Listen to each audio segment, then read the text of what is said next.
This is a wireless controller for the PS2, but it also works with the PS1. You know, the traditional controllers for the PS2 are wired, and I have a modded PS2 that I still play periodically. I mean, you know, the primary console is the Xbox One, but I have this modded PS2 that plays Super Nintendo, Nintendo, Game Boy, and Sega games, as well as a bunch of PS2 games built onto the hard drive. And this wired controller, it just wasn't long enough for me to, you know, chill back like I'm used to with the wireless controllers on the Xbox One and previously the Xbox 360. You know, you got used to that wireless world, and plus the TV sets have gotten bigger over the time since the PS2 came out.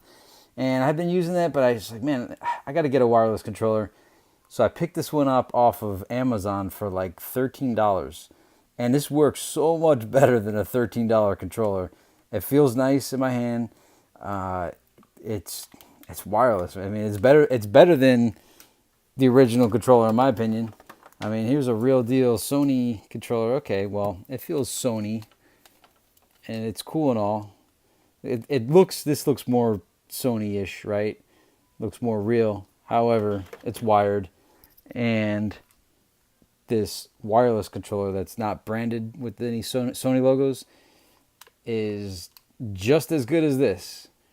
And I recommend getting one. I mean, if anything, if you're living in 2018, get one of the, and you're still trying to use the PS2 or the PS1 or the PS2 Slim or anything. And the way this works is, because I was wondering too. So you got the controller, and this is the receiver. The receiver is actually, this is the receiver. This is the receiver to it. All it came with was this, and like some little rubber things to stick on there. I put the receiver in, and it worked instantaneously. I didn't have to calibrate anything. And keep in mind, the operating system on here is modded, and it automatically recognized the controller without any configs at all. I thought I was going to have to figure out, all right, how will I teach the PS2 to understand this controller? Didn't need to. Automatically plug and play, and it was working. And the controls are just as, this is almost an exact replica. Let's see if I can pull this out and compare the two, although I only have one hand. So there's the Sony PlayStation controller, and this is the wireless one. And the wireless one's shinier because it's new. Doesn't have the Sony branding. But as far as the feel, I mean, all right, I don't know if it's because this is like 13 years old that it doesn't feel as smooth as this, but it's pretty much the same thing. I could vouch for this. Look, I have it. It's a good controller. $13. There's a link in the description below. And I mean, I could show you some gameplay, but I mean, really? Yeah, why not? All right. So here's the operating system. All right. So because it's a wireless controller, we got to remember to turn it on. Okay, now it's on.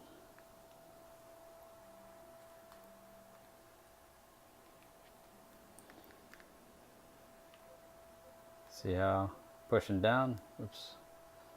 So I'm pushing down. It's working. Oops. Open PS2 loader.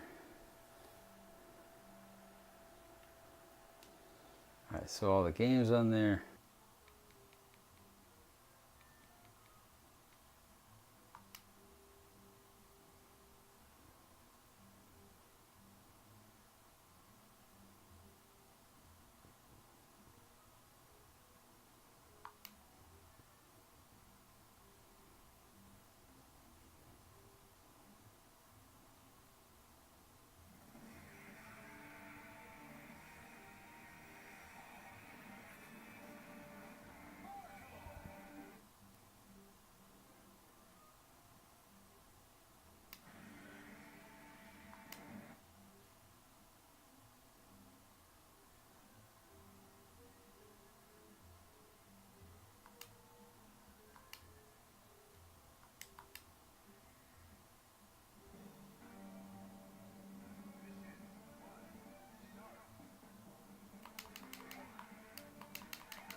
Okay, you can use both.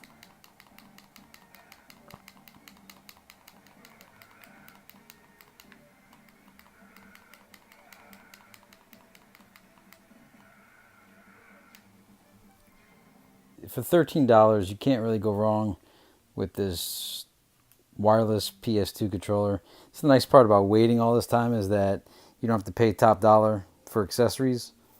And $13 for this controller, it's pretty reasonable. I mean, if you could get it for $7.99, that'd be good too. But I mean, this feels like a $13 controller. You know, I don't feel like I'm getting ripped off. I feel like it's about the right value for it. So if you want to buy one of these, there'll be a link in the description below. Thank you for watching Tech Nuba.